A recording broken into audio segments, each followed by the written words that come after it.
semuanya, kami dari kelompok 7 yang akan mempresentasikan hasil tugas besar mata kuliah UI/UX. Di sini kami membuat suatu aplikasi yang bernama NeedCost.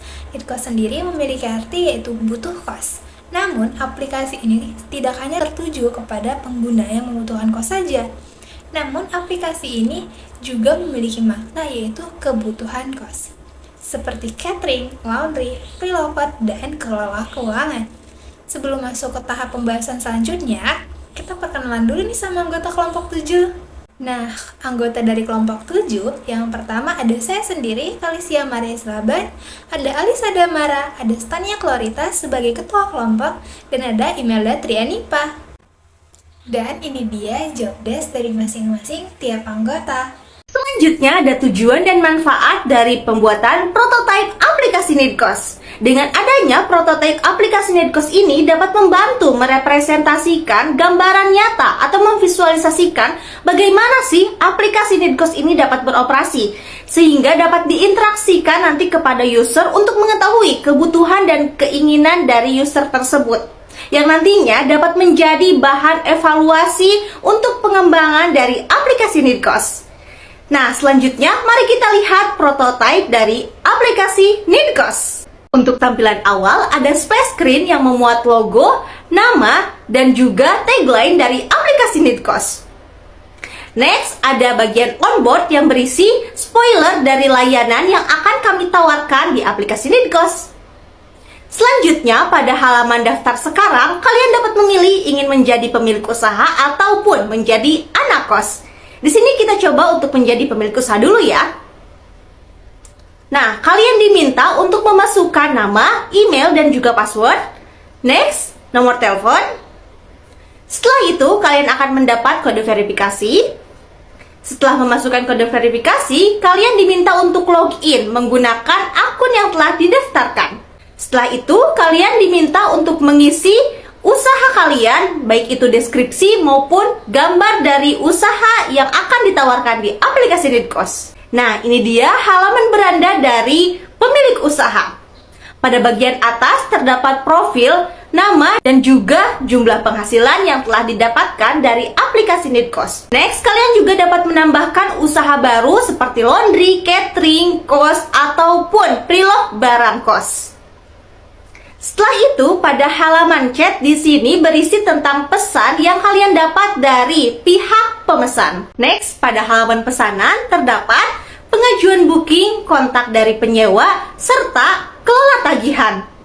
Pada pengajuan booking, kalian dapat melihat siapa aja sih yang telah mengajukan booking untuk kos yang kalian tawarkan. Next, pada halaman profil terdapat data dari pengguna aplikasi NeedCost, mulai dari nama, nomor telepon, dan juga email. Nah, di sini juga terdapat beberapa bagian seperti riwayat transaksi, SNK, bantuan NeedCost, dan bagian lain yang dapat kalian lihat seperti pada layar. Next, kita coba masuk sebagai anak kos.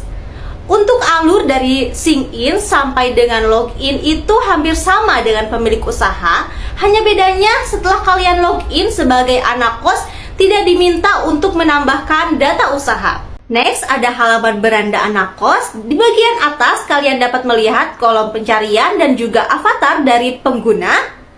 Selanjutnya, ada menu memuat layanan yang ditawarkan oleh aplikasi NeedCost. Next, ada area populer aplikasi NeedCost ini digunakan.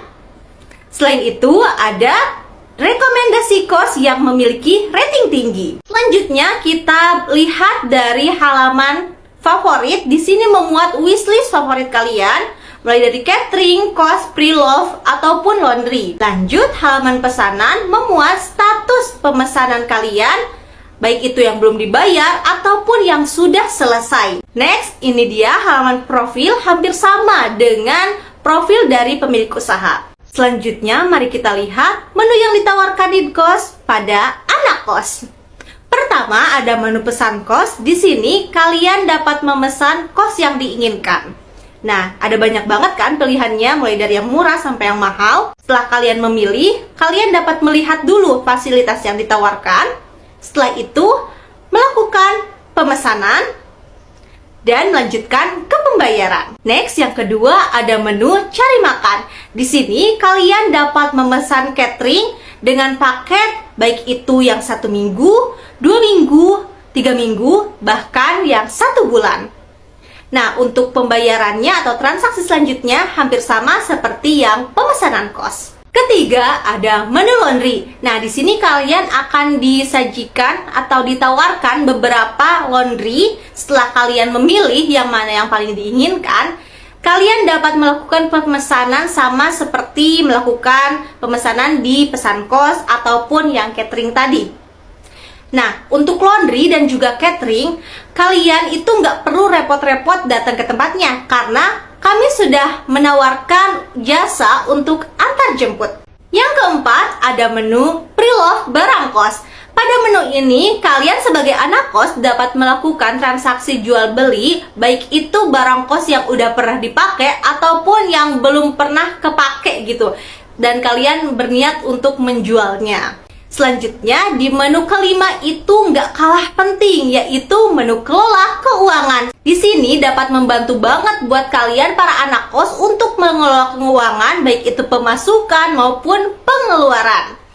Pada bagian halaman wallet ini, kalian dapat melihat jumlah pemasukan uang kalian serta dapat menambahkan pengeluaran apa saja sih yang kalian lakukan. Selanjutnya, pada halaman analitik, kalian dapat melihat rekapan pengeluaran yang telah dilakukan, baik itu per hari, per minggu, per bulan, bahkan per tahun. Ini dia contohnya seperti pada layar. Itu dia prototipe dari aplikasi Nidcos. Baik, selanjutnya yaitu kami berada pada tahapan usability test plan Nidcos. Nah, di sini ada produk under test, yaitu yang dimana aplikasi platform pencari kos dan kebutuhan lainnya, yaitu Nidcos. Dan di sini ada business case. Nah, business case-nya itu untuk mengevaluasi pengalaman pengguna dalam menggunakan aplikasi platform pencari kos dan kebutuhan lainnya, yaitu Nidcos. Nah, dengan melakukan ini, pengujian ini kami ingin mengidentifikasi nih potensi masalah, hambatan, dan area perbaikan untuk meningkatkan kualitas dan kegunaan aplikasi agar dapat memberikan pengalaman yang terbaik bagi user atau pengguna. Selanjutnya itu di sini ada tes objectivity, yang dimana apakah pengguna memahami dari value proposition hingga konsep pada aplikasi Nidcos. Di sini apakah pengguna mempercayai dan akan menggunakan layanan Nidcos. Bagaimana pengguna berinteraksi dengan fitur pencarian dan navigasi aplikasi, dan seberapa mudah pengguna menemukan informasi yang mereka butuhkan. Apakah pengguna mengalami kesulitan dalam membuat akun atau masuk ke dalam aplikasi, dan bagaimana tampilan dan desain aplikasi dinilai oleh pengguna, apakah tata letaknya yang intuitif dan menarik. Dan bagaimana kinerja fungsionalitas utama pada aplikasi seperti filter, pencarian, informasi properti, kontak dengan pemilik kos, dan fitur lainnya. Di sini terdapat partisipannya, kami mengambil sekitar 5-6 partisipan, dan karakteristiknya yaitu karakteristik utama penggunanya itu para mahasiswa atau mahasiswi yang sedang mencari kos, mahasiswa atau mahasiswi yang kesulitan mencari delivery laundry. Kadang kita malas juga kan nganterin laundry atau ngejemput laundry gitu. Jadi kita mencari yang bisa delivery antar jemput gitu. Dan mahasiswa yang kebingungan untuk menunggu makanan di setiap harinya. Nah, di sini ada tes tasnya nih. Apakah sebuah pengguna atau user memahami tentang fitur yang berada di dalamnya dari bagaimana cara penggunaannya. Di sini apakah user akan menggunakan aplikasi Nidcos jika aplikasi tersebut diluncurkan atau sudah ada di fisiknya. Dan di sini kami mengambil responsibilities dari yang pertama ada Kinara, ada Somanja, dan ada Angel, ada Alhima, dan ada Kinara. Di sini location and dates-nya itu testing ini dilakukan secara online menggunakan linkmatch.co pada tanggal 7 Juni. Di linknya sudah kami cantumkan pada disability testing plan sini. Dan equipment-nya itu apa aja sih? Yang pertama yaitu laptop atau handphone dengan link testing yang sudah kami buat. Nah, Setelah itu yaitu daftar pertanyaan yang relevan untuk mendapat masukan dari pengguna tentang pengalaman mereka dengan aplikasi. Selanjutnya, saya akan membacakan list pertanyaan. Yang pertama, saya berpikir akan menggunakan aplikasi ini lagi. Yang kedua, saya merasa aplikasi ini rumit untuk digunakan. Yang ketiga, saya merasa aplikasi ini mudah digunakan. Yang keempat, saya membutuhkan bantuan dari orang lain dalam menggunakan aplikasi ini. Yang kelima, saya merasa fitur-fitur aplikasi ini berjalan dengan semestinya. Yang keenam, saya merasa ada banyak hal yang tidak konsisten di dalam aplikasi tersebut. Yang ketujuh, saya merasa orang lain akan memahami cara menggunakan aplikasi ini dengan cepat. Yang kedelapan, saya merasa sistem ini membingungkan. Yang kesembilan, saya merasa tidak ada hambatan dalam menggunakan aplikasi ini.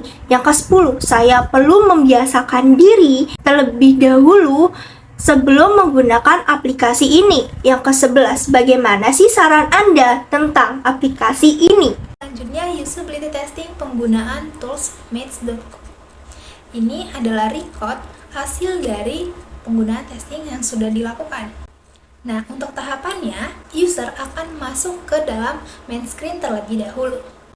Kemudian, user selanjutnya akan menemukan tahapan-tahapan pertanyaan yang harus diisi. Kami juga menambahkan tools Google Form, di mana para user dapat mengisikan syarat untuk mengembangkan aplikasi Nidcos. Nah, itu tadi tahapan dari user testing yang kami berikan. Selanjutnya, saya akan membahas tentang moodboard dan juga style guide. Di moodboard ada beberapa referensi yang kelompok kami pakai. Yang pertama, ada referensi font. Untuk referensi font, kita memakai Roboto. Untuk referensi selanjutnya itu ada Moneyplus, Incos, dan juga Mamikos. Selanjutnya yang saya akan bahas yaitu style guide. Untuk style guide yaitu ada penulisan semi bold, bold, dan juga reguler. Dan untuk penulisannya kita menggunakan Roboto. Selanjutnya untuk color kita menggunakan ini. Selanjutnya yaitu ada komponen. Di komponen ini terdapat ilustrasi yang dimana ilustrasi ini akan digunakan pada splash screen. Dan selanjutnya yaitu ada file. Nah, file ini biasanya digunakan pada saat input email atau password saat login atau saat membuat akun baru. Nah, di file ini terdapat file normal, focus, disable, dan selanjutnya yaitu dropdown. Di dropdown ini kami gunakan pada halaman kelola keuangan pada saat. Nah, di sini kelola keuangan kita misalkan pengeluaran pada hari ini, today, this week, minggu ini, this month atau bulan ini, di tahun ini. Jadi kita bisa nge-track pengeluaran keuangan kita dengan bisa melihat pada dropdown ini. Dan selanjutnya yaitu navigation bar. Di sini ada none yang artinya itu tidak ada yang terpilih, dan profile itu profile yang terpilih, pesan-pesan, dan favorite yang terpilih, beranda-beranda yang terpilih. Nah, di sini di navigation bar ini kami mempunyai dua perspektif dari anak kos dan pemilik usaha. Di sini perbedaannya cuma dari chat sama favorit dan pesanan saja. Nah, selanjutnya itu ada navigation bar kelola keuangan. Di sini sebenarnya nggak jauh beda sama yang anak kos dan pemilik usaha. Nah, selanjutnya yaitu ada icon. Icon ini dilandaskan dari beberapa icon yang kami gunakan untuk kebutuhan pada saat membuat project. Selanjutnya yaitu ada badges. Di sini badges terdapat ada yang large, normal, dan small. Dan di sini ada avatar dari anak kos dan bapak kos, icon, dan inisial sendiri. Nah, selanjutnya yaitu ada label. Dan di sini label kami menggunakan ada extra small label, ada small label, normal label, large label, extra large label. Nah, di sini juga pada label kami menggunakan light, normal, dan heavy. Nah, selanjutnya yaitu di sini ada button. Di sini ada primary button, secondary button, dan tertiary button. Nah, di button tersendiri ada 3 ukuran. Yang pertama yaitu large button, yang kedua normal button, dan small button. Nah, di button ini ada beberapa variasi dari button tersendiri. Pertama itu ada active, waiver, focus, dan disable. Nah, itu tadi tahapan dari user testing yang kami berikan. Sekian hasil presentasi dari kelompok 7. Apabila salah kata, kami ucapkan mohon maaf. Kami dari Nitkos, Ngekos Mudah nyaman, Aman. dan praktis.